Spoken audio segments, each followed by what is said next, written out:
Let's freaking go.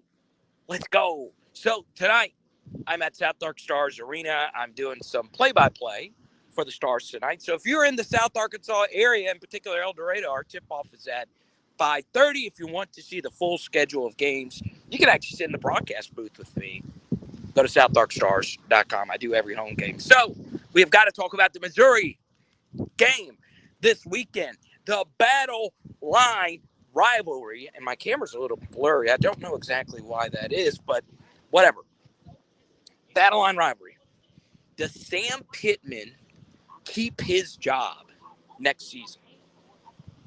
As of right now, the way I understand it, and I've heard different things about this. I did not get into college football to read contract language.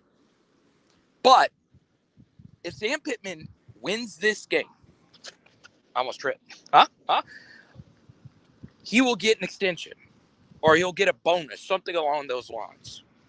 So if you are an anti-Sam Pittman fan, you have a legitimate reason to cheer against Arkansas versus Missouri. Because obviously, if Arkansas beats Missouri, you get the Sam Pittman bonus, and he more than likely is going to stay.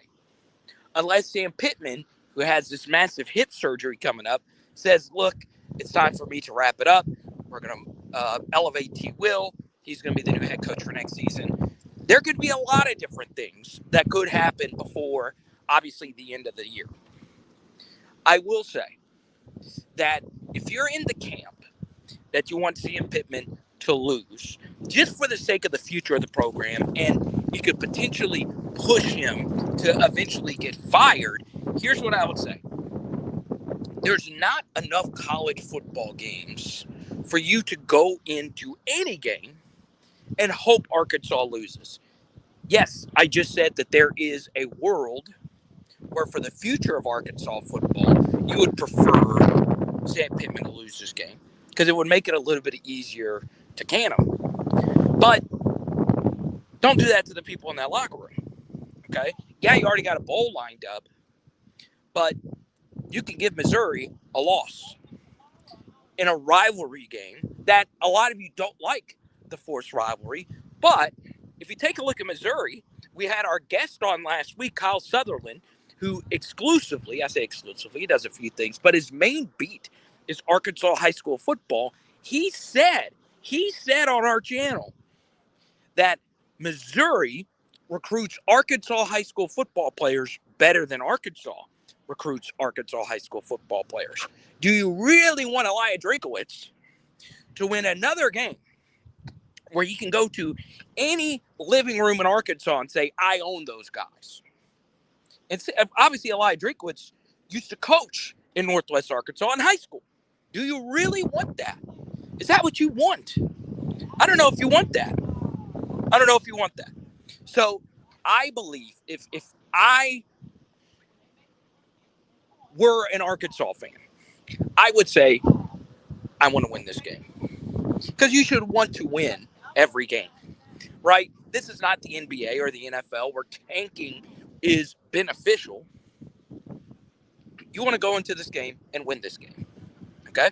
Now, the next thing. I have never been more right about anything in my life on this channel. And I've gotten a lot right.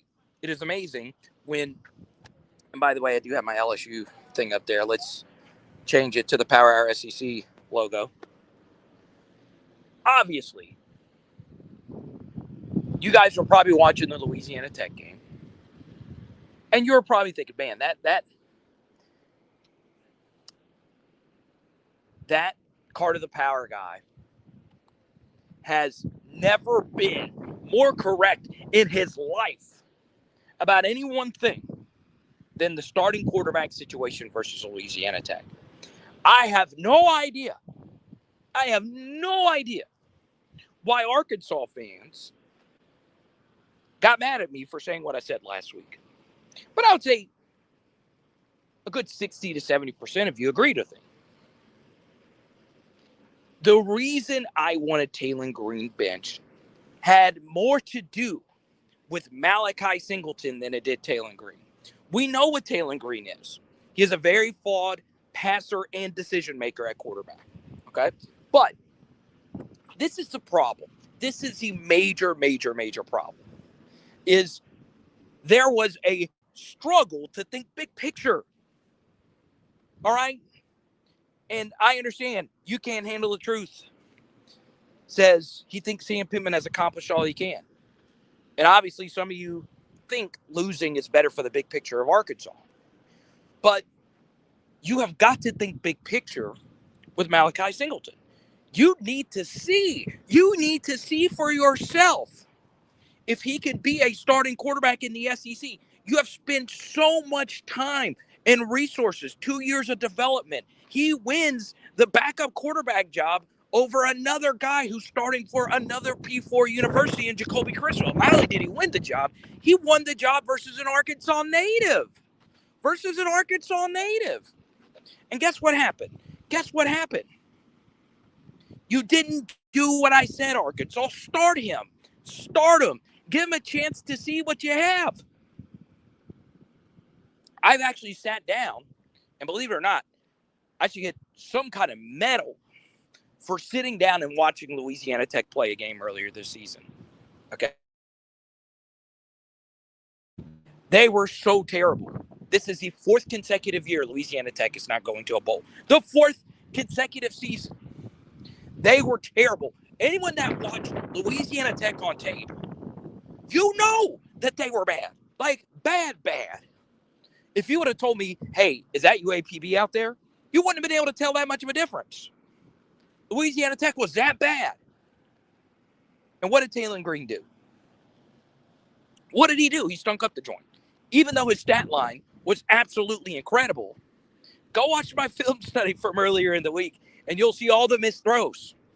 There were so many missed throws. It's a problem. Why would you roll TAYLEN GREEN out there when you know what you have in a game that you knew you were going to win? Here's the thing. You cannot tell anything about any one quarterback until you start them. You don't know diddly squat. You just don't. You don't know how he would lead a team. You don't know how you can build a game plan around him. You don't know how the defense is going to react when they're able to build an entire game plan around your skill set. You can't know anything by him in mop-up duty. You just can't. Now, we can guess. We could see he led the game-winning drive versus Tennessee. We can see he did some good things in mop-up duty versus Ole Miss. But folks, it was unacceptable. It was simply unacceptable that they did not start him. It was unacceptable. All right? Out of more things, and this isn't as much anti-TAYLEN GREEN. If it was a must-win game, I could understand sticking with the more sure option. And the Louisiana Tech game was a must-win game because, well, you needed to win to make sure you went bowl eligibility. You had shirts made. But you were going to win that game. There's no way Louisiana Tech was going to beat you. You could have played a walk-on at quarterback. You would have won the game. And I would tell you, the walk-on would have seen the tight end streaking down the middle of the field wide open for a touchdown. Now, is that the absolute worst miss I've ever seen? It was pretty bad. But y'all, it was unacceptable. It was absolutely unacceptable that they did not start him. But they know everything. They know everything. I would have started him just to see what you have. Okay? Because TAYLEN GREEN's kind of a known quantity. You're really not going to know anything until he comes back next year to see if he's taking a leap. But you can make a case, TAYLEN's worst game. You can make a case. So, there you go. Now, I can't go live that much longer. I do have a basketball game I have to go call. If you are in El Dorado, Arkansas, you have got to come see these South Ark Stars. The girls are playing tonight. The guys will be back in action December 2nd. If you want to come to a game December 2nd, I got your cover. December 2nd in El Dorado, Arkansas. On the South Ark Stars campus, we got a loud gym. What's up, Heath? Let's go, Stars. Let's go. Heath Waldrop. He is the media coordinator here. He's the one that hired me. So, SouthArkStars.com. Please go see the schedule. And if you're interested in a JUCO, if you're young, I know some youngins that come check out South Ark. Give a tour of the campus. The campus is fine. Now, it's not Fayetteville. I'm not going to sit here and tell you it's Fayetteville, but it's fun. I love being here. I've taken classes here before. So let's go to Skip's Corner. Take a few more. He'll be the coach next season. If year 2 of Bobby P fails, he might get fired mid-season to see if T. Will can handle the head job for the first half of the season. I'm telling you right now, there's going to be a lot of coaches and a lot of programs that will sell to the boosters and the brain power that Arkansas simply needs to run it back because, and it's simple, because NIL. You don't want to pay the buyout to fire a guy, and you want to run it back with bags. You want to run it back with money that you could spend in the portal. Because if you fire him, you have to pay the buyout, and that buyout money could have gone to better players. And you could make a strong case. Hey, let's keep the coaching staff the same, because Bobby P has done a really good job calling plays this year. That's objectively true. And T. Will, outside of 2 games versus pocket passers, he's had 2 disastrous games. But other than that, he's been mostly good. He slowed down Texas. Okay? And they're the number 1 SEC team right now. Okay? So I honestly don't mind running it back. I really, really, really don't. But those 2, the problem is the head coach. Because here's the thing about Sam, is you got to keep in mind, Florida didn't fire their coach. Obviously, there's some other coaches this year who necessarily didn't do well. A lot of other mid-tier programs that recruit around your same level. South Carolina will keep their coach, obviously. Vanderbilt will keep their coach, obviously. Clark Lee deserves some Coach of the Year love. There's a lot of middle-tier programs throughout college football that are in that middle range, that if you were to move on right now, you would be the first of the litter to go get a John Summerall or someone like that. I'll tell you this, if Arkansas does decide to fire Sam Pittman, I would be very shocked if Rhett Lashley took this job. Okay? Now, I have shared the name of the coach that I would go after if I was Arkansas, and I'll give it to you at the end because we're short on time here. Y'all gonna kill me for this. I honestly would go after, if they wanted to move on from him, Mike Norvell. I would go after Mike Norvell. And what I would do, all right, this last recruiting class, my number 1 ranked quarterback, my number 1 guy, made his true freshman start this past weekend and looked incredible. Now, they played someone terrible, but Florida State, they have been begging for good quarterback play. They started a guy by the name of Luke Kromenick. If Florida State wanted to move on, I would go get Mike Norvell. I would. I don't think he's bad. I really don't.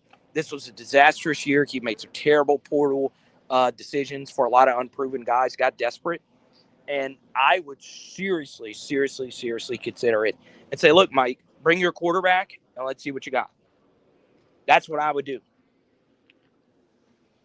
And look, Florida State might fall on their face. Come on in, South Ark Stars, baby. Let's go.